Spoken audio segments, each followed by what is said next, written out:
Frères et sœurs, bonjour et bon dimanche. Implanter l'église, c'est très bien. Bâtir l'église, c'est mieux. C'est le thème de l'intervention que j'ai eu à cœur de partager avec vous ce dimanche. Ce sera un peu une sorte de conclusion de tout ce que nous avons vu ces trois dernières semaines à propos de l'élection. En tout cas, elle va s'appuyer sur un certain nombre de choses que nous avons vues et même sur ce que nous avons vu avant en ce qui concerne la vie de l'Église. Donc je disais que implanter l'Église, c'est très bien, mais bâtir l'Église, c'est mieux. Nous avons aujourd'hui, par la grâce de Dieu, pu implanter l'Église dans plusieurs localités du pays. Cela s'est fait très souvent à la faveur du déplacement par affectation pour le travail de quelques frères. Aujourd'hui, il y a des paroisses ou des cellules un peu partout au Gabon, à Libreville, à Kanda, à Ovendo, à Franceville, à Mwanda, Mounana, à Lambaréné, à Mouila, à Lebamba, à Mbigou, à Tchubanga, à Makuku, à Kulamutu, à Port-Gentil, à Gamba, à Oyem et Medoune. Des frères et des sœurs nous attendent pour voir l'église qu'ils ont implantée à Bata en Guinée équatoriale et même au Canada. C'est très bien d'avoir entrepris tout ce qui a été fait pour implanter l'Église. Et je bénis le Seigneur pour tout ce qui est fait dans d'autres ministères chrétiens pour implanter l'Église au Gabon et dans le monde. Vous voyez bien que je ne parle pas des églises parce que je crois que l'Église de Jésus-Christ est une, quel que soit le nom des chapelles. Ces implantations d'églises un peu partout dans le monde se poursuivent et c'est très bien. Mais je redis, et c'est ça, ce matin, je vais appuyer cela pour dire que c'est mieux, ce qui est mieux, c'est bâtir l'église. C'est en tout cas, je pense, une des leçons que nous rappelle cette crise sanitaire, cette crise que nous vivons, qui est due à la pandémie, la Covid-19, et qui nous oblige depuis plusieurs mois à réduire nos activités au strict minimum, si ce n'est à fermer complètement les lieux de culte. Nos lieux de culte rassemblaient chaque dimanche des foules importantes et nous avons pu penser, voilà l'église, elle est grande, elle est belle, avec des foules nombreuses. En réalité, ce que nous appelions église s'apparentait de plus en plus à un grand marché, un lieu de rencontre, où on peut faire l'étalage de toutes sortes de choses, un lieu de transactions diverses. Cette crise, elle m'apparaît un peu comme le renversement des tables par le Seigneur, le renversement des habitudes par le Seigneur qui a rappelé en son temps, vous connaissez cette histoire biblique, qui a rappelé aux uns et aux autres que la maison de son Père, c'est une maison de prière. C'est-à-dire un lieu de communion avec Dieu. C'est ce lieu de communion avec Dieu qu'il nous faut bâtir. Marc chapitre 11, le verset 15. Je vais lire Pour rappel, cette histoire.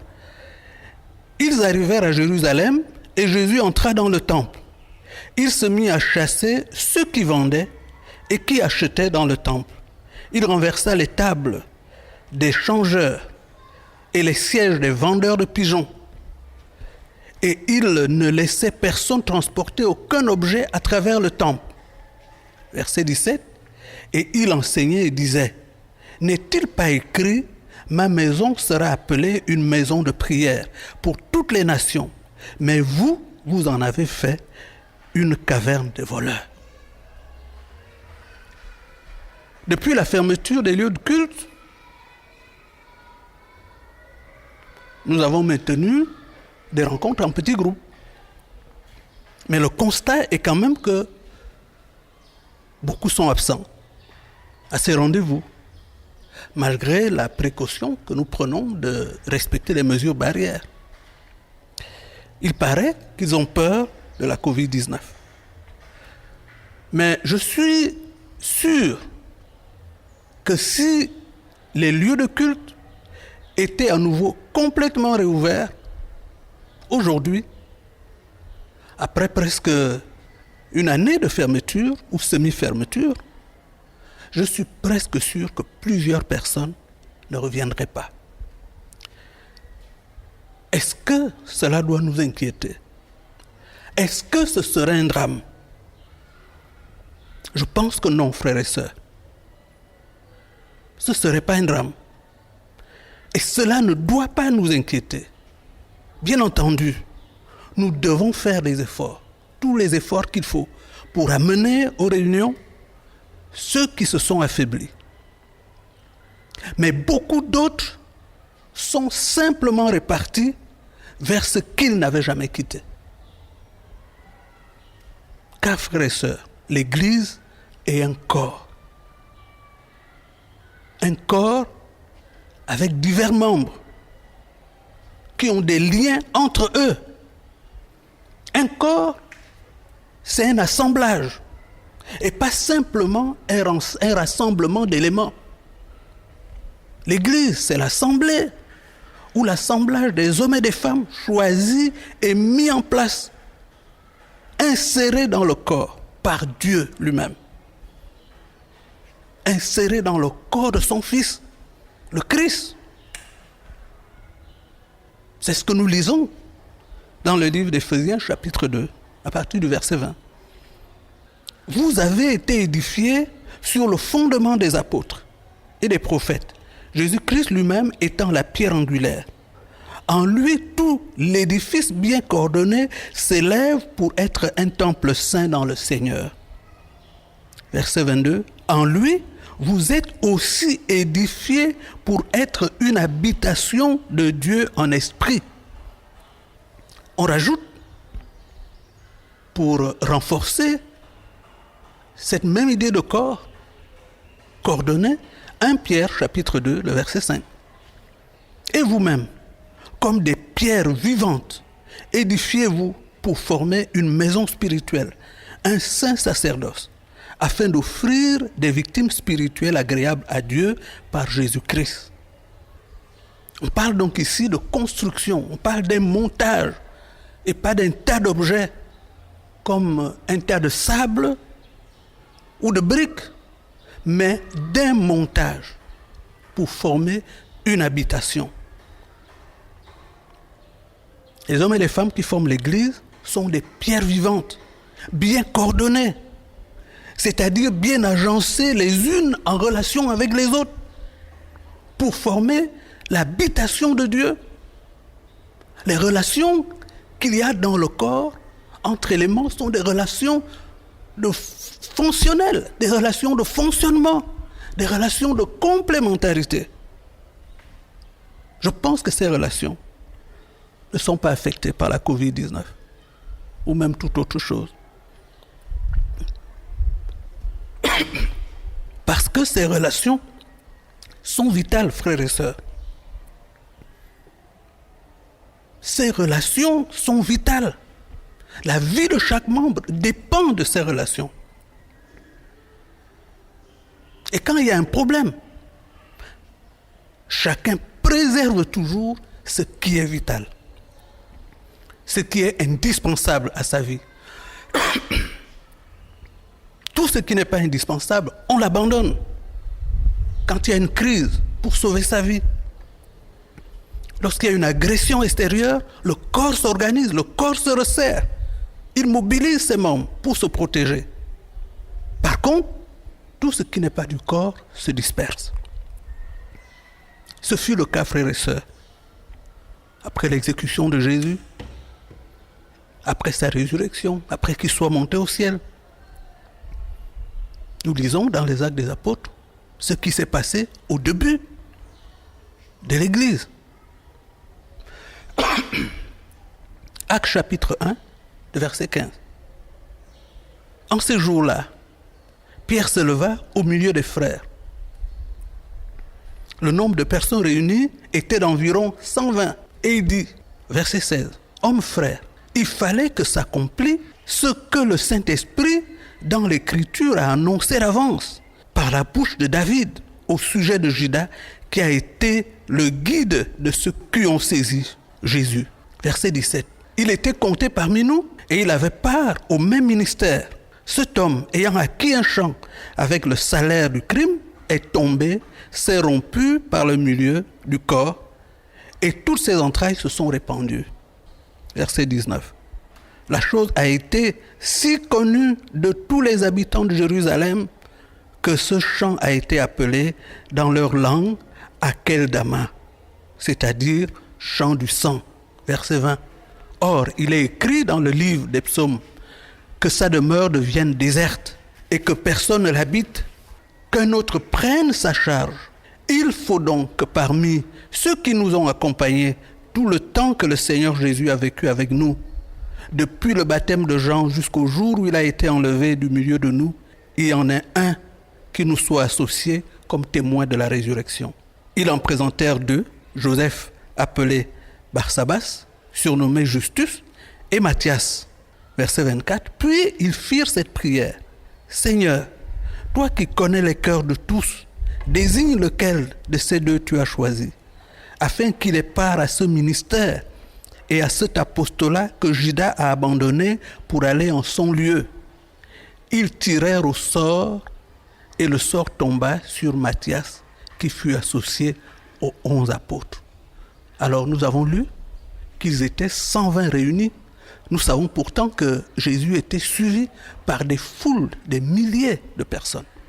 Mais là, c'est 120 qui se regroupent.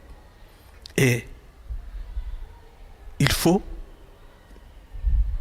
choisir parmi ceux-là un qui se joigne aux apôtres. Il y avait une place à combler.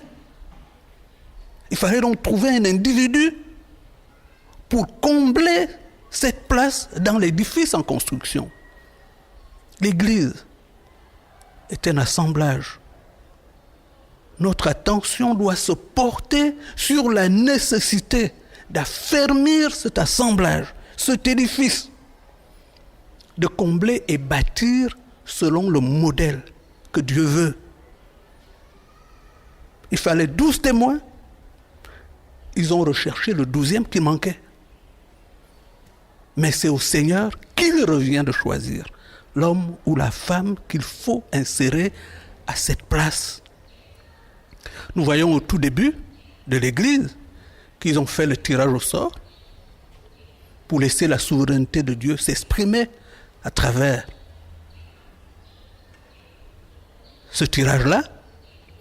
Et nous voyons plus tard qu'ils sont de plus en plus sensibles. Ils ont appris à écouter le Saint-Esprit. Bâtir l'Église doit nous rappeler un peu ce que Dieu a dit à Moïse. Exode chapitre 25, le verset 1. L'Éternel parla à Moïse et dit, « Parle aux enfants d'Israël. » Exode 25, verset 8. « Ils me feront un sanctuaire et j'habiterai au milieu d'eux. » Verset 9. Vous ferez le tabernacle et tous ses ustensiles d'après le modèle que je vais te montrer. Frères et sœurs, je ne pense pas qu'il faut s'inquiéter de voir qu'un certain nombre de personnes ne répondent plus à l'appel. Ce n'est pas inédit, ce n'est pas une première dans l'Église. Comme cet autre témoignage de Jean. 1 Jean chapitre 2, verset 18. Il dit, petits enfants, c'est la dernière heure. Et comme vous avez appris qu'un antéchrist vient, il y a maintenant plusieurs antéchrists.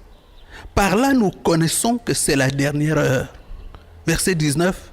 Ils sont sortis du milieu de nous, mais ils n'étaient pas des nôtres. Car s'ils eussent été des nôtres, ils seraient demeurés avec nous. Mais cela est arrivé afin qu'il fût manifeste que tous ne sont pas des nôtres. Verset 20. Pour vous, vous avez reçu l'onction de la part de celui qui est saint, et vous avez tous de la connaissance. Je vous ai écrit, non que vous ne connaissiez pas la vérité, mais parce que vous la connaissez, et parce qu'aucun mensonge ne vient de la vérité. Frères et sœurs, la Bible dit qu'il y a beaucoup d'appelés et peu d'élus. Et c'est Jésus qui a dit cela. Pour illustrer le royaume de Dieu. Cette illustration, c'est un modèle de l'Église que Jésus nous montre pour bâtir. Le royaume de Dieu est donc comme un roi qui organise des noces et dont les convives ont refusé de venir parce qu'ils sont trop occupés à leurs affaires. Matthieu chapitre 22, à partir du verset 9. Vous connaissez cette histoire.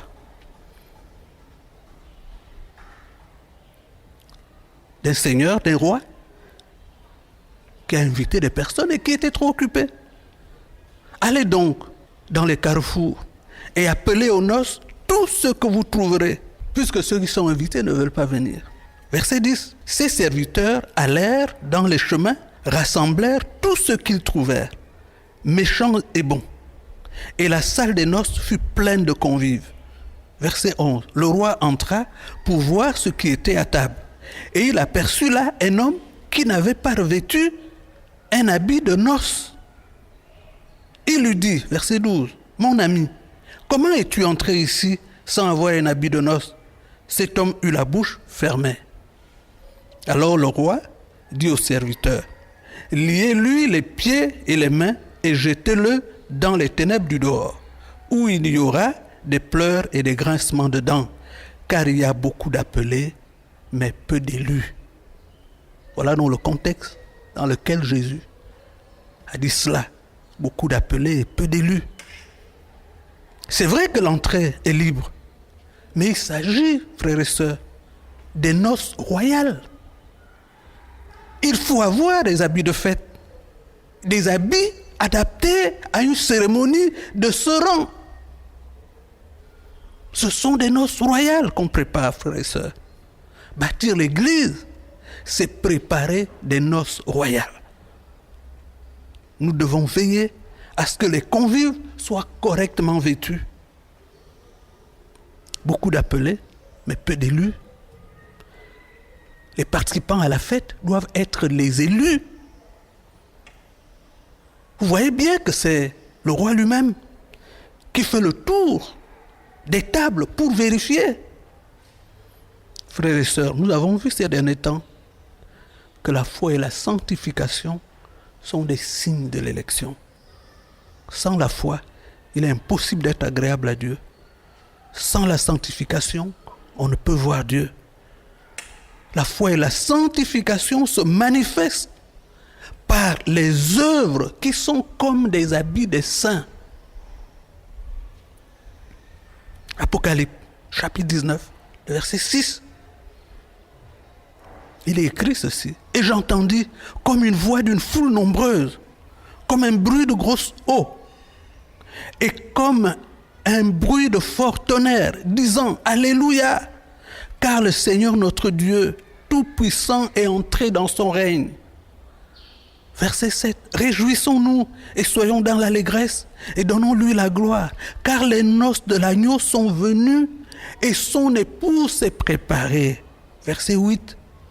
Et il lui a été donné de se vêtir de fin lin éclatant, pur, car le fin lin, ce sont les œuvres justes des saints. Et l'ange me dit, écris, heureux ceux qui sont appelés au festin des noces de l'agneau. Et il me dit, ces paroles sont les véritables paroles de Dieu. Les habits, je veux dire ses œuvres, elles brillent, même en pleine crise. L'éclat de ses œuvres ne ternit pas. L'amour des saints, des élus pour Dieu et pour son Église ne diminue pas avec la crise. Au contraire, c'est le signe que nous sommes des matériaux que Dieu lui-même façonne. Parce que nous ressentons instinctivement le besoin de nous joindre à d'autres matériaux dans l'édifice en construction pour accomplir ce à quoi nous soupirons. Parce que Dieu nous a destinés à cela, frères et sœurs. Éphésiens chapitre 2, verset 10. Ce que nous sommes, nous le devons à Dieu. Car par notre union avec Christ, Jésus, Dieu nous a créés pour une vie riche d'œuvres bonnes qu'il a préparées à l'avance afin que nous les accomplissions. Bâtissons l'Église partout où on l'a implantée, selon le modèle que Dieu nous a montré. Bâtissons l'Église avec les matériaux vivants que Dieu a préparés, au lieu de nous inquiéter du nombre. Sachons discerner ces matériaux vivants qui ne sont peut-être pas nos bons amis, nos bons et gentils amis. Comme Barnabas a su discerner l'appel de Dieu dans la vie de Paul, alors que tous les autres le fuyaient à cause de sa réputation de persécuteur de l'Église. L'Église, ce n'est pas une affaire de sentiments ou de famille, mais de Dieu qui fait miséricorde à qui il veut et qui endurcit qui il veut. Je pense que les crises, comme celles que nous vivons, sont des occasions que Dieu utilise pour éprouver et se débarrasser de tout ce qui encombre inutilement l'Assemblée de Dieu. Parce qu'ils ne sont pas de l'Église. Parce que ce n'est pas Dieu qui les attire. Ils sont attirés par autre chose, par tous les trafics qu'il y a autour de l'Église. Comme tous ces gens qui allaient faire le marché à l'Église et qui sont sûrement partis lorsque Jésus a renversé les tables. Ils sont dans l'Église, mais leurs coutumes, leurs habitudes ne sont pas celles de l'Église. Ils n'acceptent pas d'être taillés par le Seigneur comme des pierres vivantes pour être insérés dans l'assemblage de l'Église à travers les ministères des anciens. Ces ministères qui veillent au perfectionnement des saints. Hébreux chapitre 12, le verset 8, nous dit, « Mais si vous êtes exempts du châtiment auquel tous ont part, vous êtes donc des enfants illégitimes et non des fils. » Verset 9, « D'ailleurs, puisque nos pères selon la chair nous ont chantillés et que nous les avons respectés, ne devons-nous pas bien à plus forte raison nous soumettre au Père des esprits pour avoir la vie? Nos pères nous châtiaient pour peu de jours, comme ils le trouvaient bon. Mais Dieu nous châtie pour notre bien, afin que nous participions à sa sainteté. » Verset 11. « Il est vrai que tout châtiment semble d'abord un sujet de tristesse et non de joie, mais il produit plus tard pour tous ceux qui ont été ainsi exercés un fruit paisible de justice. Fortifiez-vous, vos mains languissantes et vos genoux affaiblis, et suivez avec vos pieds les voies droites, afin que ce qui est boiteux ne dérive pas, plutôt se raffermisse. » Verset 14. « Recherchez la paix avec tous et la sanctification, sans laquelle personne ne verra le Seigneur. » Veillez à ce que nul ne se prive de la grâce de Dieu, à ce qu'aucune racine d'amertume poussant des rejetons ne produise du trouble et que plusieurs n'en soient infectés. Et au contraire, ils n'acceptent pas la correction du Seigneur parce que leur cœur est ailleurs. Là où est leur trésor, ce qui les intéresse véritablement se révèle pendant la crise. Ils préfèrent sauver leur vie, même s'ils doivent perdre le Christ en s'éloignant du corps de Christ. Hébreux chapitre 10, verset 25, dit ceci: n'abandonnons pas notre assemblée, comme c'est la coutume de quelques-uns, mais exhortons-nous réciproquement, et cela d'autant plus que vous voyez s'approcher le jour. Verset 39, Hébreux 10. Nous ne sommes pas de ceux qui se retirent pour se perdre, mais de ceux qui ont la foi pour sauver leur âme. À vous donc, vous qui avez la foi, vous devez persévérer dans la recherche de la sanctification parce que c'est votre nature. Parce que l'Église n'est pas pour vous un fardeau religieux fait de règles à suivre, mais c'est votre nature, une œuvre pour laquelle vous existez et dans laquelle vous êtes engagés. Frères et sœurs, quand je regarde la fréquence des personnes qui se marient ces derniers mois, peut-être même ces dernières années, et quand je regarde la longue liste de personnes qui envisagent de se marier, ceux qui sont en attente, nous avons organisé plusieurs mariages, nous avons béni plusieurs mariages pendant ces moments de crise. Mais je me demande, où sont toutes ces personnes dans l'œuvre de l'Église, en dehors de leur présence dans certaines réunions, comme des figurants dans les films? Vous savez, dans les films, il y a des acteurs qui jouent des scènes, et puis il y a des figurants qui sont un peu des gens qui passent, qui font le décor. Je me demande si la dynamique qu'on observe à travers ces mariages est en accord avec la dynamique de l'engagement de toutes ces personnes dans la construction de l'Église. Bâtir l'Église, frères et sœurs, c'est refuser de se contenter d'observer les choses se faire. C'est refuser d'être un simple figurant. Chacun doit vivre son appel. Celui qui vous a donné la foi, c'est celui qui vous a appelé. Si vous ne vivez pas cet appel, vous serez comme Jonas, mal dans votre peau.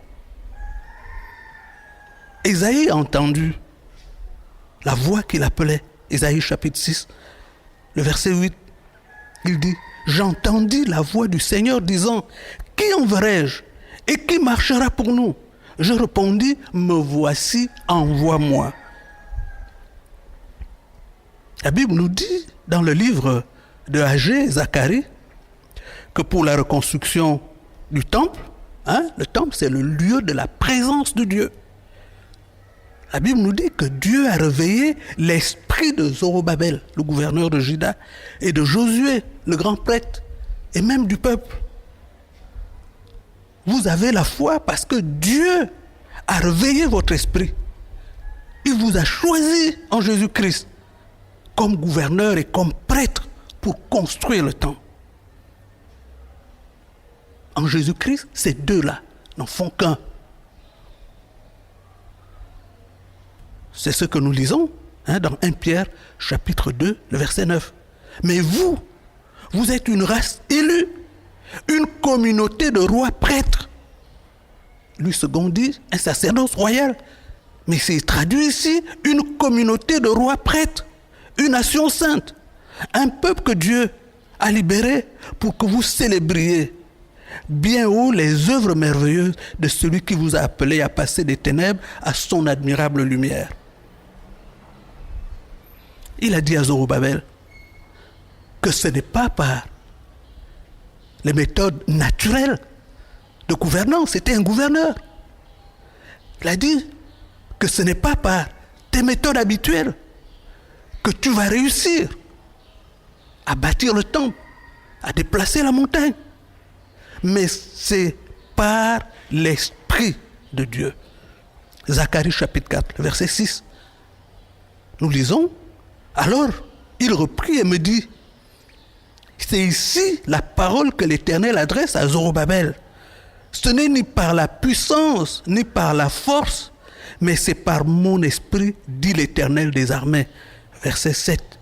Qui es-tu, grande montagne, devant Zorobabel? Tu seras aplani. Il posera la pierre principale au milieu des acclamations. Grâce, grâce pour elle. Dieu, il a donné de nouveaux habits de fête à Josué, le grand prêtre, que Satan paralysait par ses accusations. Zacharie chapitre 3, verset 1. Il me fit voir Josué, le souverain sacrificateur, debout devant l'ange de l'Éternel, et Satan qui se tenait à sa droite pour l'accuser. Verset 2. L'Éternel dit à Satan, que l'Éternel te réprime, Satan, que l'Éternel te réprime, lui qui a choisi Jérusalem. N'est-ce pas là un tison arraché du feu? Verset 3. Or Josué était couvert de vêtements sales et il se tenait debout devant l'ange. Verset 4. L'ange, prenant la parole, dit à ceux qui étaient devant lui, ôtez-lui les vêtements sales. Puis il dit à Josué, vois, je t'enlève ton iniquité, je te revêts d'habits de fête. Verset 5. Je dis qu'on mette sur sa tête un turban pur. Et ils mirent un turban pur sur sa tête et ils lui mirent des vêtements. L'ange de l'Éternel était là. Verset 6. L'ange de l'Éternel fit à Josué cette déclaration. Verset 7. Ainsi parle l'Éternel des armées. Si tu marches dans mes voies, si tu observes mes ordres, tu jugeras la maison et tu garderas mes parvis. Et je te donnerai libre accès parmi ceux qui sont ici. Marchez dans les voies du Seigneur. Observez ses ordres. Voilà, frères et sœurs, les habits de fête que nous devons garder sur nous pour éviter les accusations de Satan et pour recevoir la révélation ou l'inspiration que l'Esprit de Dieu donne pour agir et bâtir l'Église conformément aux directives de Dieu. Parce que c'est l'Esprit qui inspire selon la vérité de Dieu. Frères et sœurs, nous sommes ce que nous sommes aujourd'hui. Parce que certains ont accepté d'aller et de s'insérer là où Dieu les appelait. L'Église n'est pas une bonne organisation sociale qui cherche des adhérents pour faire le nombre. Derrière ce qui peut apparaître comme une bonne organisation, il y a la main de Dieu qui distribue les rôles, les ministères, les uns comme apôtres, comme prophètes, comme évangélistes, comme pasteurs et docteurs.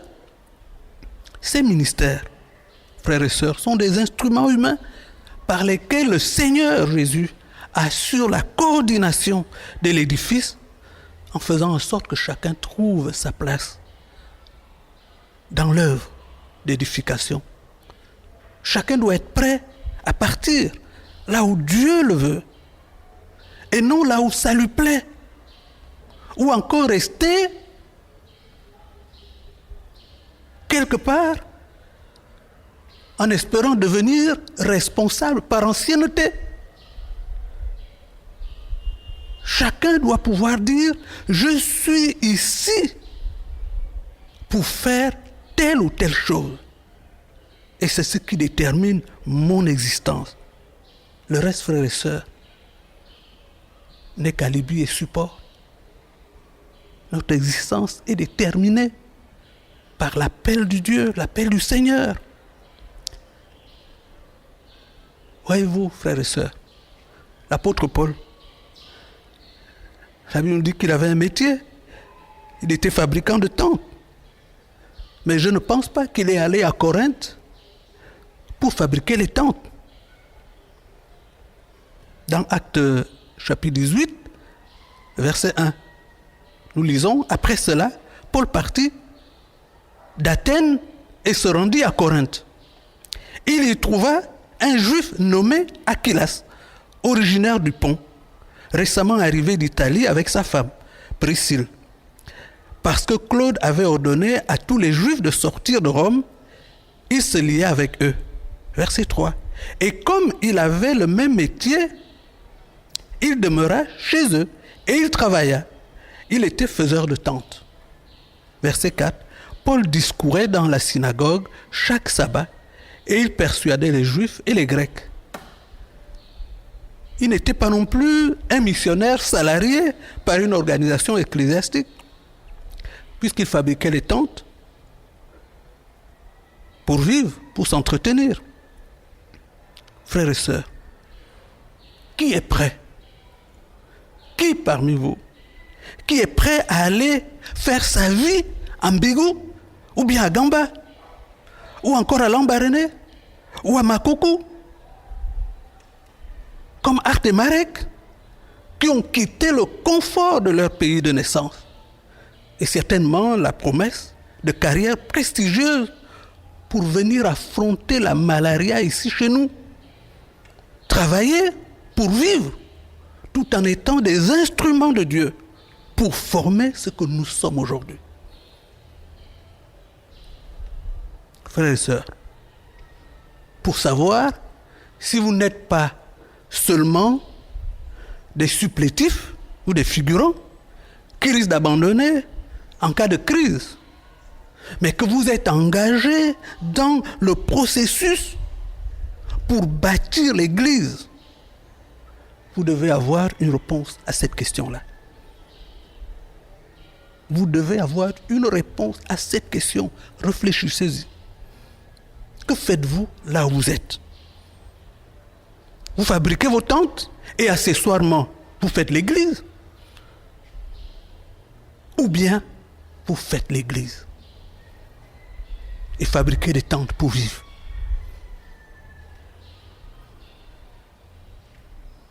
Il n'y a que deux réponses possibles. Je me prépare, je me forme pour aller là où Dieu me veut, car je n'ai plus d'autre perspective que de le servir. Ça, c'est une réponse. Ou bien, je suis engagé dans ce que Dieu m'a demandé, dans ce qui détermine ma vie sur terre aujourd'hui.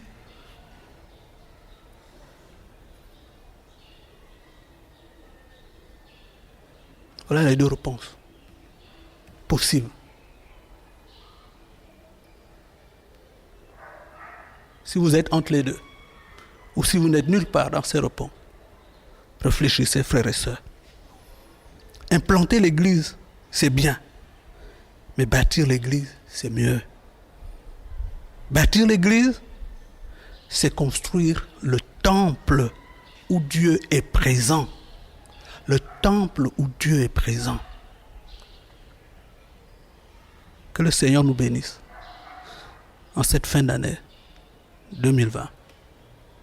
Amen.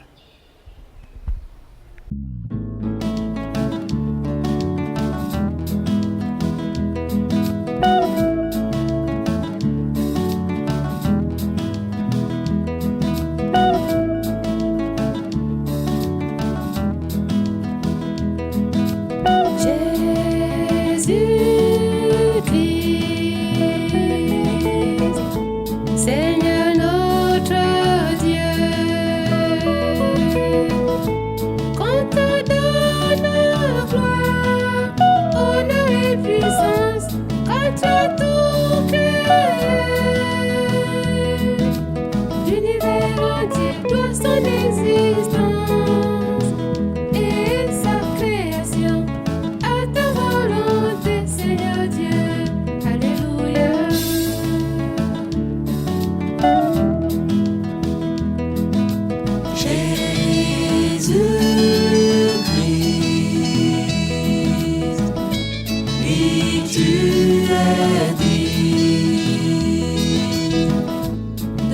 recevoir le livre et d'en briser les sceaux. les amants. Et tu as racheté pour Dieu par ton sang des hommes de tous les continents. Et tu as fait de peuple de rois et de prêtres au service de notre Dieu, et ils régneront sur la terre. Alléluia.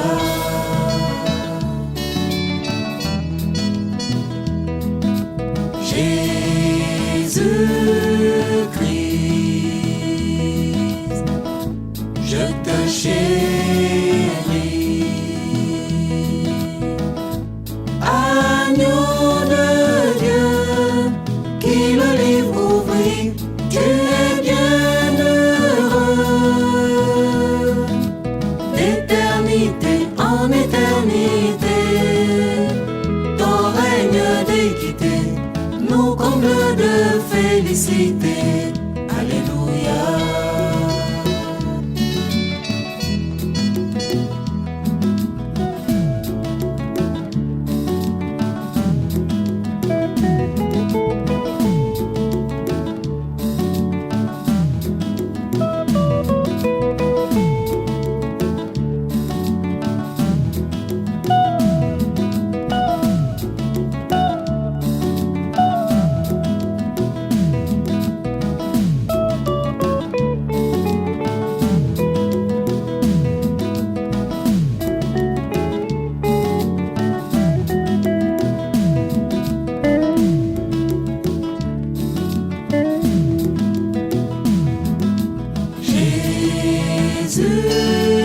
Jésus-Christ, je te chéris. Agneau de Dieu, qui le livre ouvrit, tu es bien heureux. D'éternité en éternité, ton règne d'équité nous comble de félicité. Alléluia.